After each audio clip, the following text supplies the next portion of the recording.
Une bulle immobilière qui explose et tout un pays qui plonge dans la crise, c'est ce qui est arrivé il y a 10 ans en Espagne. Depuis le début des années 2000, le pays avait connu une croissance immobilière et économique insolente.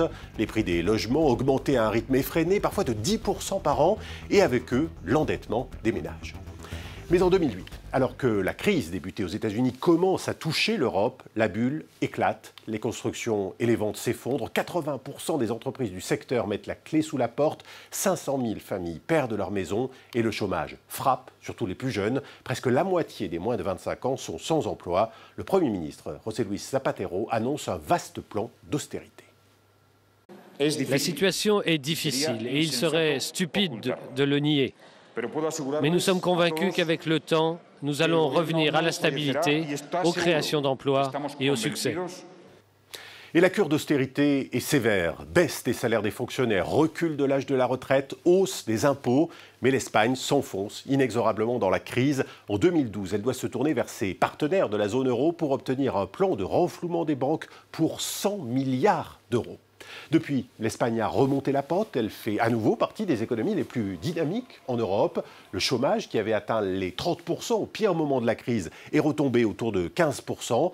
Mais l'État et les ménages sont toujours endettés. Le travail précaire a explosé et les Espagnols vivent toujours avec les effets de cette terrible crise. Billet retour sur la crise espagnole, c'est un reportage de Mélina Huette, Maxime Rousseau et Rémi Cadoré.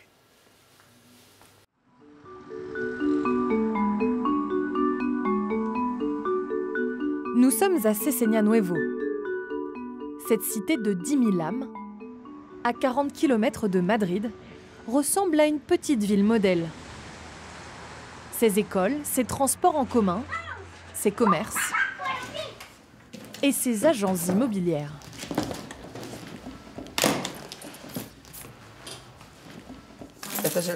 Ça, c'est notre petit trésor, ce qui nous fait vivre. C'est notre travail au quotidien.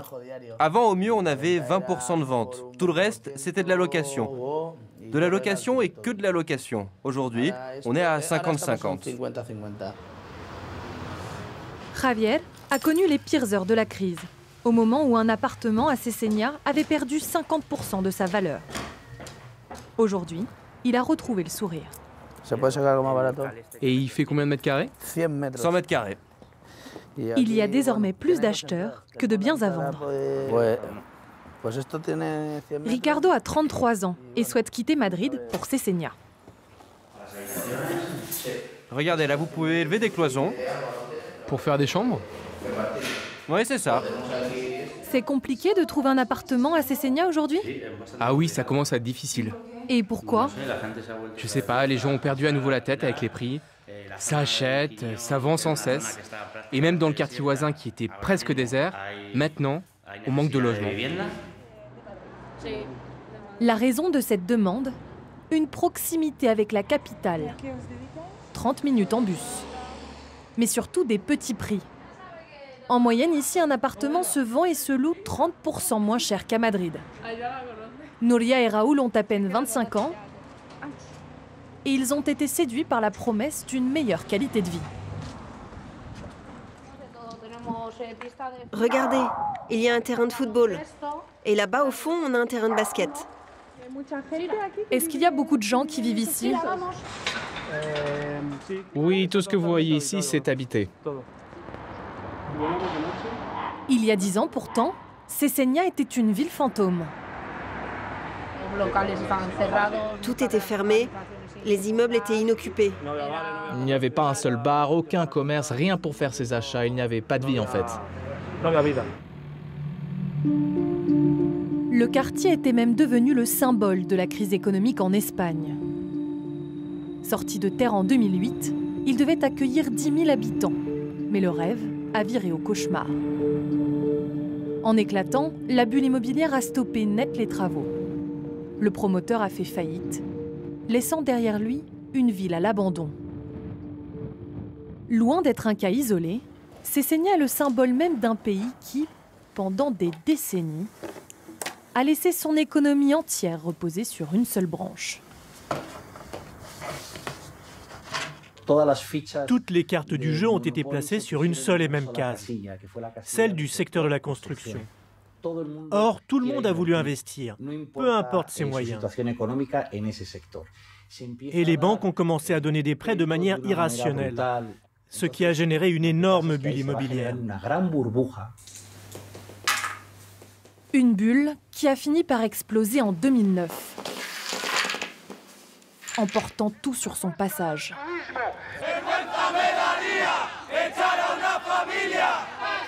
2012. Chaque jour, en Espagne, plus de 500 familles sont expulsées. Il ne peut plus faire face au paiement, à son crédit hypothécaire. Il payait un peu plus de 700 € et d'un coup, les traites sont montées à plus de 1400 €. Après avoir octroyé des prêts à taux variables très bon marché, soudainement les banques doublent ou triplent les traites à rembourser. Ceux qui ne peuvent plus payer sont expulsés. Au total, la crise a jeté près d'1 million de personnes dans la rue. En 2013, le taux de chômage en Espagne atteint 27% de la population active. Un jeune sur deux n'a pas de travail. Pour vous donner un exemple, entre 2008 et 2011, 3,5 millions d'emplois ont été détruits et 170 000 entreprises ont mis la clé sous la porte. Le fait que beaucoup de gens se retrouvent au chômage, ça s'est converti en tragédie nationale. C'est ce qui a alimenté la défiance de milliers de citoyens contre la classe politique et les institutions. Cette rupture entre les Espagnols et les partis traditionnels a vu l'émergence de nouvelles personnalités politiques. En 2010, Ada Colau, l'actuelle maire de Barcelone, est encore une inconnue. Elle est porte-parole d'une plateforme de gauche qui s'oppose aux expulsions. Qu'est-ce que vous allez faire là? On va d'abord voir comment va Luis, puis voir si la police va l'expulser ou pas. 8 ans plus tard, Ada Colau a fait du chemin.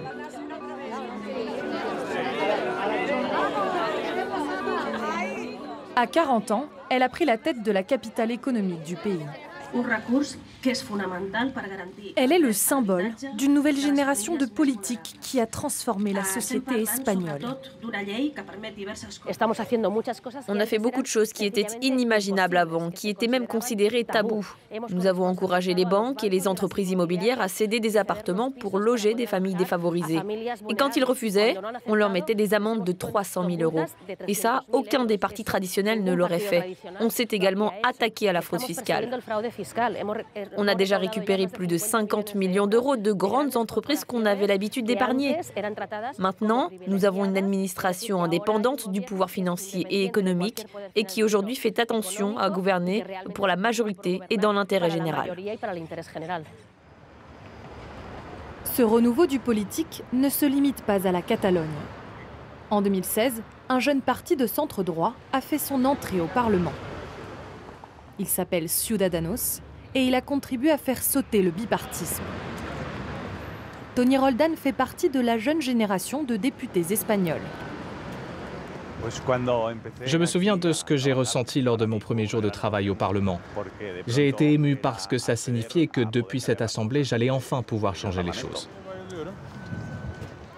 À 35 ans, Tony a été élu en rejet des deux partis historiques.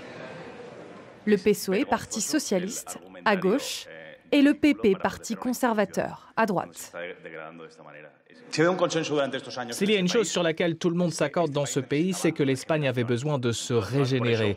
Et c'est pour ça qu'existe ce groupe parlementaire. Parce que vous avez été incapable d'assumer votre devoir, celui de lutter contre la corruption. Sans Ciudadanos, difficile pour la gauche au pouvoir de voter les lois, ou le budget par exemple. Vous avez vu mon discours ou pas? Les 32 députés de ce parti, qui gagnent du terrain chaque année dans les sondages, ont tous assisté au séisme politique né de la crise. C'était en 2011. Pendant des mois, des centaines de milliers d'Espagnols ont occupé l'espace public pour réclamer un changement social. Tony s'en souvient comme si c'était hier. Le mouvement du 15 mai 2011 a permis à beaucoup de gens d'ouvrir les yeux sur ce qui était en train de se produire depuis des années. Les jeunes ont commencé à dénoncer leur situation. Ici, il n'y a pas d'opportunité, on doit rester chez nos parents jusqu'à nos 30 ans. On nous propose des contrats de travail d'une semaine. Pendant ce temps-là, la classe politique bénéficiait de plein de privilèges, mais ne répondait en rien aux demandes des citoyens. La colère a permis de renouveler la classe politique. Mais elle a aussi eu une conséquence dramatique pour l'économie, une fuite massive des cerveaux. Pendant la crise, beaucoup de jeunes ont quitté l'Espagne parce qu'il n'y avait plus de travail. On est allé jusqu'à atteindre 28% de chômage dans le pays. Il n'y avait aucune opportunité pour les jeunes. Pendant cette période, on aurait pu entreprendre des réformes beaucoup plus ambitieuses, par exemple dans le domaine universitaire, pour que les facs soient plus attractives, ou encore pour que les entreprises soient plus compétitives, se débarrasser de certaines lourdeurs, créer un écosystème plus dynamique pour attirer à nouveau ces talents. Ça ne va pas se faire à coup de décret, en se disant « Ah, ils vont tous revenir ». En septembre dernier, le gouvernement socialiste a tenté de lancer un plan national de retour des talents. Objectif, rapatrier le million d'Espagnols ayant fui le pays pendant la crise. Mais en attendant sa mise en application, des associations ont décidé de prendre les devants.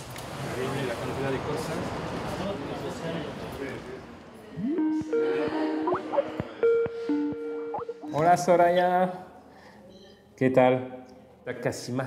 Partie en Angleterre pour trouver du travail, Soraya ne rêve aujourd'hui que d'une chose, rentrer. Elle fait donc appel à une association pour la coacher, Volvemos. Et ça fait longtemps que tu cherches une opportunité qui te permettrait de revenir en Espagne? Ça fait longtemps que je pense à quand je rentrerai et comment. Mais j'ai toujours repoussé ce moment parce que je sais que si je rentre, je n'aurai pas forcément un travail à la hauteur de mes espérances. Excusez-moi, vous voyez, ça m'émeut à chaque fois que j'en parle. Si. Je vois ça, ne t'inquiète pas, ça arrive souvent. La mentalité prégnante dans cette vague nouvelle d'immigration, assez récente, ça a été vraiment... je m'en vais pour pouvoir vivre, pour pouvoir gagner ma vie, et pas pour... apprendre une langue ou découvrir un nouveau pays. Non, c'était vraiment le sentiment de j'ai pas le choix, quoi. J'ai pas le choix, donc je m'en vais. Depuis 2 ans, Volvemos a permis à 600 Espagnols diplômés de revenir en Espagne. Oh Anna, ¿qué tal? Anna est programmatrice en informatique. Alors, raconte-nous, comment ça va? Très bien, écoute. Je suis très contente de mon nouveau boulot. Grâce à Volvemos, elle a pu rentrer après avoir passé 4 ans à l'étranger. En fait, j'ai passé 2 ans à Belfast et 2 ans à Dublin. Moi, je lui souhaite tout le bonheur du monde, qu'elle embauche plein de rapatriés comme elle pour qu'ils puissent vivre la même chose.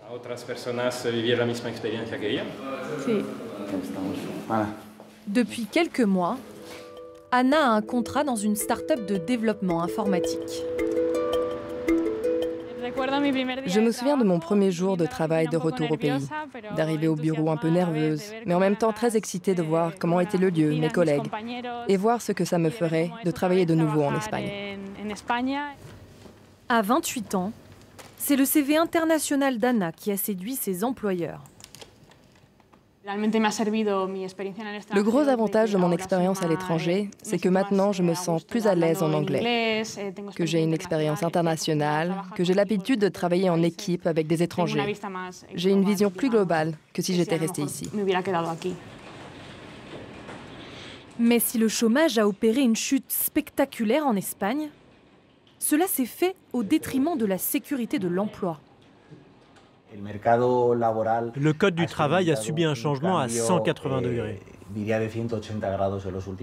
Bien sûr que cela a permis de flexibiliser l'économie, mais ça a aussi réduit les salaires, en même temps que les coûts.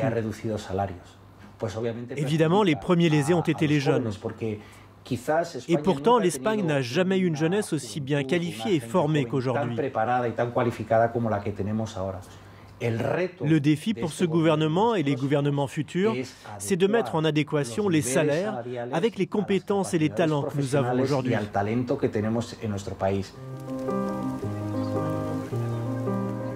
En 10 ans, la crise économique a profondément bouleversé les Espagnols. Quels enseignements en ont-ils tirés? Comment voient-ils les 10 prochaines années? Il faut que le pouvoir d'achat augmente, parce qu'une société dans laquelle les gens qui gagnent beaucoup sont peu nombreux, ça ne peut pas être une société viable. J'aimerais que l'Espagne soit un leader mondial qui attire les talents, les gens créatifs, que nos jeunes aient foi dans le système éducatif. Bref, que ce soit une terre d'opportunités. Je vois l'Espagne vraiment se développer à une vitesse peut-être plus importante que la France, par exemple. Je crois que l'Espagne peut vraiment s'améliorer dans les 10 prochaines années si les gens continuent à se mobiliser et à s'impliquer. La meilleure politique sociale qui existe, c'est la création d'emplois. Parce que ça signifie création d'opportunités, de perspectives, d'espoir et aussi l'assurance d'une forme de bien-être. Un bien-être auquel aspirent toutes les générations d'Espagnols, après 10 années de sacrifices. Et voilà donc pour ce reportage en Espagne, un reportage que vous pourrez retrouver bien sûr sur france24.com. Je vous dis à très vite pour un nouveau numéro de Billets Retour.